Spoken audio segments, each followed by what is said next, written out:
Hey internet, you ever need to get a new computer, or you take your computer that you're currently using in to be repaired, and you get that whole sales speech about how you need a brand new shiny computer with, at least a minimum of like 8 gigabytes of RAM and a quad-core processor, and to comfortably run Windows. And if anybody tells you that, I will tell you that now, that is a load of BS. And I am saying that nicely, because I have to abide by YouTube's user policies and all that stuff. But, back to the story. Yeah, so you go in, take your computer in, and they're giving you this whole sales speech, and they're like, you need a minimum of 8 gigabytes to run to comfortably run Windows and all this wonderful magical stuff. And they take you over to a computer and they're like, hey, take a look at this one. It's only like $3,000 on sale. And you're like, I don't have that much money, and on top of that, all I really need to do is, run Word documents, or type Word documents, and maybe the occasional PowerPoint YouTube video, and they're like, well, we have this medium-end computer for, $850, and if you apply for the student discount now, you can get, $20 off, and we might have another sale or something, and you're like, great, it's still $800, all I need to do is type a Word document. Now, if you can just blindly have this money just laying around and this is pocket change to you, great for you, super rich people. If not, and you're like the rest of us, this is a whole lot of money that we just don't have comfortably, easily access to. And, really might not want to spend and pay all that money just to be able to type a Word document or, PowerPoint or watch a YouTube video. Now, there are exceptions when you're going to need a more higher-end computer. Like, if you want to be the next Michael Bay or George Lucas and you're editing these amazing videos or audio or sound effects, when you start getting into multimedia, you need a bit more processing power, where something like in between this, where you're going to need probably 8 gigs RAM, and depending on how intensive it is, you might even need more. Or if you're playing super high-end games, and you're playing I don't know what PC games there are out there, maybe a GTA 5 or, whatever the most newest popular video game is for PC, then you're gonna need maybe a higher-end computer with more RAM, more processing power to be able to handle that. But if you're just the average person, you use your computer to check your email, type your Word documents, or type Word documents, make PowerPoints from time to time, watch YouTube video and stuff like that, you really don't need a super high-end computer. Now, I will say this also in advance. To comfortably run Windows, I will recommend, and this is Windows and Windows alone. Mac is something completely different, and I don't even want to get into that because it just starts getting really weird. And we'll get to Linux in a minute, but to comfortably run Windows, I would recommend at least 4 gigabytes of RAM and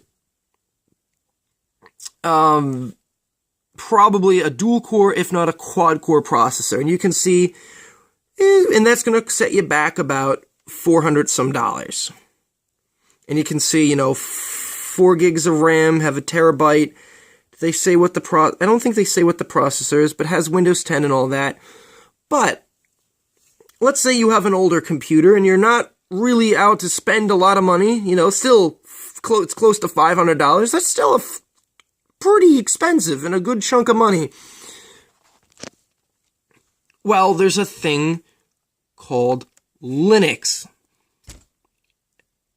And there's many different versions of Linux, and they don't take nearly as much. Now, yeah, you could argue, yes, I've comfortably run Windows 7, the 32-bit version, not the 64. 64-bit version takes a little bit more RAM and a little more processing power, but I have personally comfortably run Windows 7 32-bit version on 3 gigabytes of RAM, and a dual-core processor, but you need to tweak it a little bit to maybe pull out some of the extraneous features and other stuff like that. But to comfortably run Windows, I would say you at least need, a good laptop like this, or desktop with about 4 gigs of RAM, And, that's going to set you back probably $400, $500 at least for either that or a desktop. Maybe this $200 thing here, it's normally sometimes they're refurbished. I've seen them for about that much. They're refurbished. They've been used. Not a bad option, but still, if you're going to buy a brand new computer, brand new, and it's $200, it's like $200, and normally they only have about 2 gigabytes of RAM and maybe a really low-end processor. I will tell you now, they are not worth your money, no matter how much they are on sale.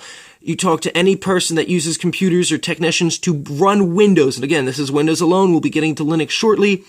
You need at least 4 gigabytes of RAM, and as soon as you start running applications and opening web pages, that thing is going to slow down so much. So something with 2 gigs of RAM and a lower end processor, it's going to slow down so much. Now, on to the part that you're all excited about, the magical Linux-ness. As you can see here, I have an older computer. It has a Pentium 4, originally designed for Windows XP, and you're probably saying, well, this thing, if you remember Pentium 4s and stuff, you're probably going, this thing can't even support, the motherboard can't even physically support 4 gigabytes of RAM. Well, yeah, because I took out XP, no one really uses that anymore. I liked it a lot, but, Microsoft discontinued it, and I put a copy of Linux. Because Linux takes a lot, or at least I should say, most Linux takes a lot less processing power and RAM, or as it's normally called, system resources, to make the operating system run comfortably. So you can see, like I said, it has a Pentium 4, so it's a hyper-threading. I think it's 1-core hyper-threading, so it can act like it has 2 cores. So very old kind of computer. Has DDR1, and, of course, if we can get a good shot of the back here, you can kind of roughly make out a parallel port here, serial port here, and of course, the purple and green PS2 cords for mouse and keyboard. So we're dealing with a bit of an older computer here. And I'll show you, though, how comfortably you can run a lightweight version of Linux, and you can still do all the functions that you need to do for a standard user. So type your Word documents, watch YouTube, all that great stuff. So let's begin. So we'll turn this on, turn on our monitor, turn on our speakers.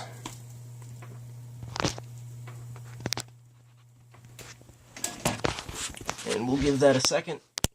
I think I need to replace the BIOS battery, but besides that, that works. And give it a second or two, and then you'll see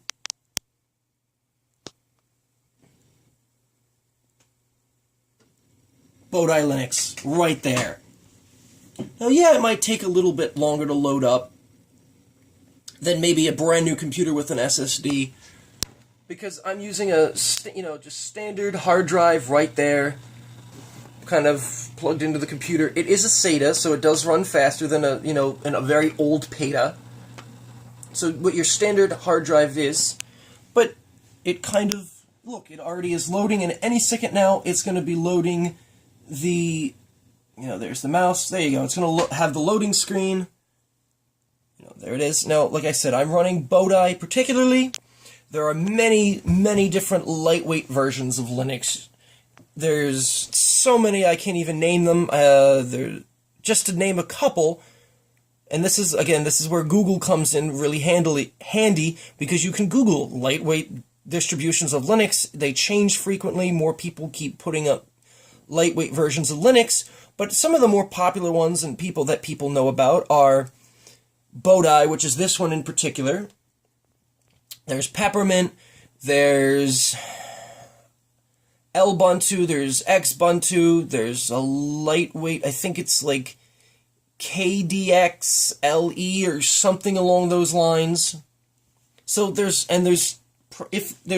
probably close to 100, if not more.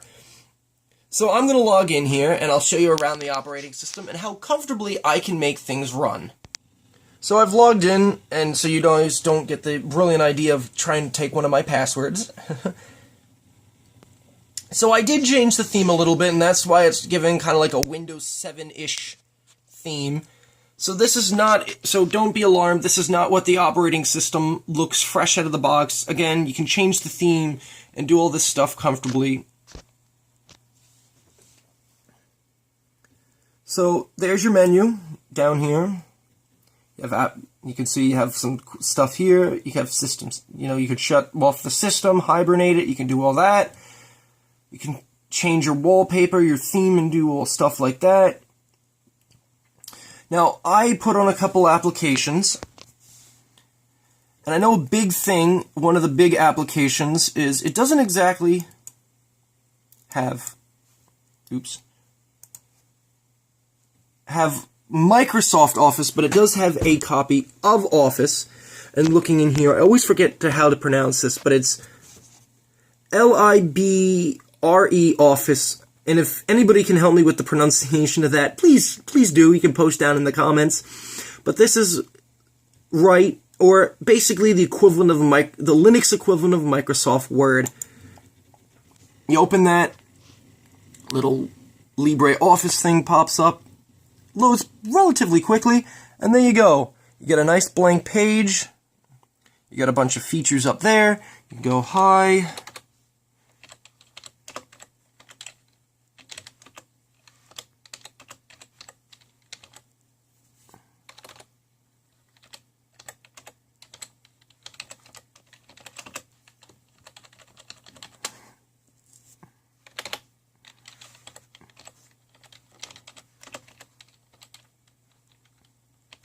Oops.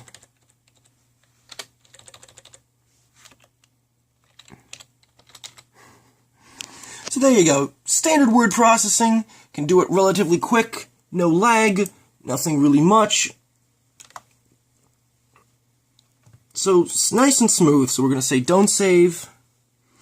Now I know by now someone is probably going to ream me out about the magical giant CRT. Yes, I am planning on eventually upgrading it. And yes, does it save some money when it comes to using flat screens over CRT? I believe so. Most people will say so. But if you want to see a video about the energy consumption of CRT versus flat screens, you know what you gotta do?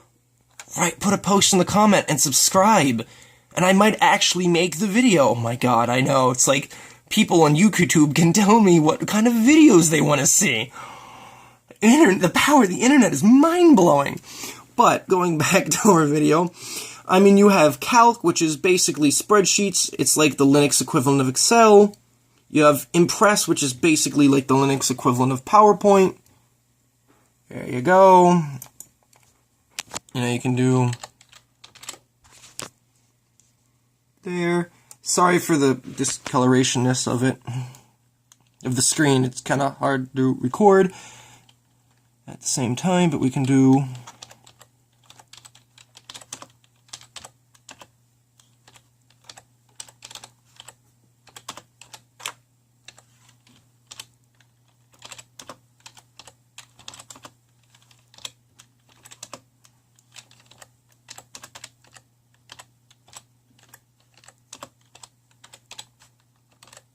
so there you go. You can do PowerPoint, you can type it, it comes out really quickly. Again, it's a little bit hard to type one-handedly, so be nice when it comes to that in the comment section. But I mean, PowerPoint, Word, or the Linux equivalent of PowerPoint and Word, run pretty smoothly. You can even see, and to kind of prove the point here, there you go. So you have CPU usage, and if you can really look, there's my memory. I have about 2,278 megabytes of RAM, which comes out a little bit, about 2.25 gigs. So barely 2 gigs, and this is running really comfortably. And like I said, I have a early version of a Pentium 4. So there you go. Running this super I should say Write and Impress, or the Linux equivalent of PowerPoint and Word, fairly comfortably. Now, I know one of the big things is how do you live? You need the internet nowadays. So we have Firefox and we have Chromium web browser. We'll get to that in a second. And of course, because it's a lightweight modern operating system, you actually get Wi-Fi. Ooh, Wi-Fi, I know. You get sound, you get all the great standard stuff, so you don't have to, cut back on features or anything just because it's a lightweight system. So of course we want to see Firefox, because everybody needs to go to the internet and check the internet.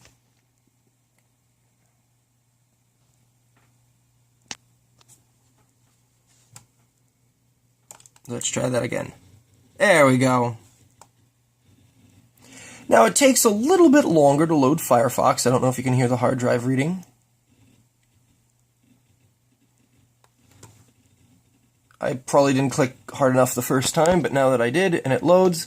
So a little bit slower, maybe not super duper fast, but you could still go to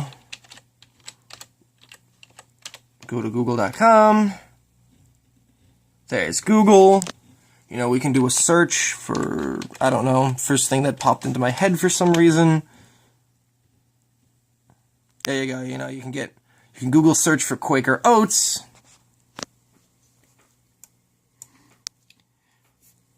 And to think that I can run all this stuff comfortably on a Dell. So there you go, you can see the Dell logo. And if we can get that into focus. Dell Dementia 3800. So you can tell, like I said earlier, very old, bit of an older computer. And to think, I can run all this so smoothly. And for we're doing some other things. This computer came out around 2003, 2004. So imagine, I can run all this Google searches, word processing, a PowerPoint-like application on a 14, 15-year-old computer. Go figure. And people say you need to upgrade all the time. So, we can even do more Google searches relatively fast. Jeez. REC.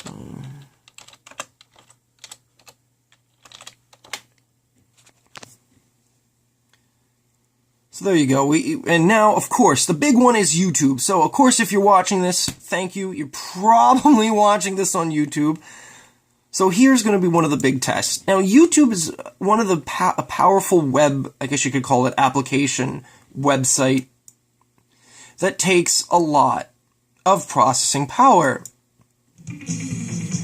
And for standard quality, that runs pretty well. Hey YouTube, this is JCV from Classic Sounds with JCV, and how about we take a look at some vinyl today? So if you're a big record person, music person, definitely check out, brief advertising second here. You could definitely check out Classic Sounds with JCV on YouTube. We have a bunch of JCV record rewind videos. So definitely check this out if you're a big record and music person. In addition to technology, you'll hear some great sounds. With that, we got Chuck Mangoni and Blood, Sweat, and Tears, so some kind of great jazz album and a great 45 of classic rock.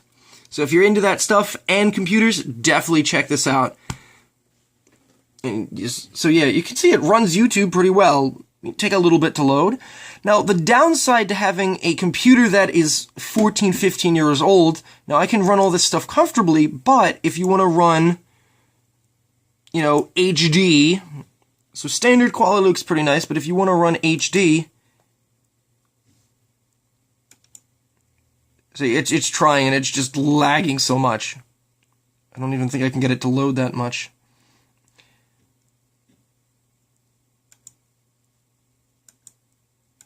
Let's try reset. Right? It's so much for to process that you can see the video is lagging so much behind the audio. Hey, YouTube. So again, that's the downside, but imagine if a 14, 15-year-old computer can run this, imagine what that old 10-year-old computer, that even 5-year-old computer you might be thinking of quote-unquote upgrading, can do. I mean, I'm running this on a, like I said, 14-year-old computer, and the only problem I'm having is I can't run high-definition video. I can run standard video from YouTube, but high-definition, not so much. But, I mean, that's really the only downside. Now, again, you could get into the whole, yeah, you might need to play more heavily intensive games. You might need a newer computer if you want to do a lot of video editing and audio and multimedia. Yeah, you're gonna need some editing, but again, for the average Joe Smo, you don't need a super powerful computer. All you really need is just a half-decent computer with a gig or two of RAM and a lightweight version of Linux.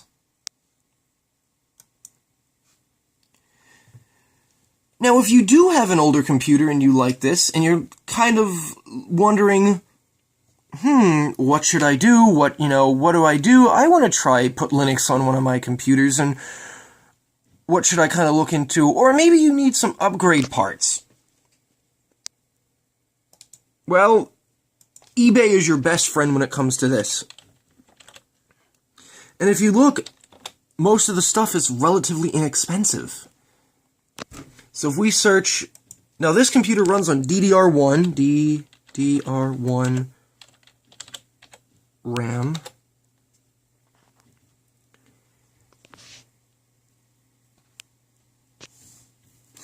You can see, look, you can get 4 sticks for $14, $10, $12, $4. I mean, really inexpensively. Now, granted, the stuff is older, and it's probably used, but do you really need to spend that much more money just to have a new computer? Now, another basic upgrade would be a processor. Now, I don't remember what the socket on this computer is. I want to say it's like something in the 400s. It might be a 478. Either that or it's going to yell at me. Okay, I don't think it's a 478. I don't remember what it is off the top of my head, but still, $5, $5, $20. I don't know why they're doing it both. Okay, so these are older processors. Now, I know a common one for about, you might have a 7-year, or like a 5 or 10-year-old computer. Most of them have a 775 socket. And if you look there,